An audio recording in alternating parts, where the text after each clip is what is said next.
Nataka nikufundishe kanuni kuu tatu za mafanikio ya kiroho. Kanuni ya kwanza ni maombi. Kanuni ya pili ni maombi. Na kanuni ya tatu ni maombi. Hapana, sijakosea wala sijasema kwa bahati mbaya. Nimetaja maombi mara tatu nikionyesha uzito wa swala hili maombi. Maombi ndio jambo la kwanza na la msingi kabisa katika mafanikio ya mtu wa Mungu.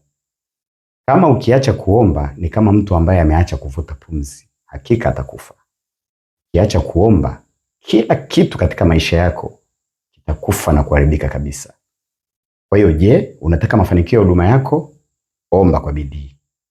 Unataka mafanikio kwenye biashara yako? Omba. Unataka mafanikio kwenye ndoa yako? Omba kwa bidii, mtafute Mungu kwa bidii.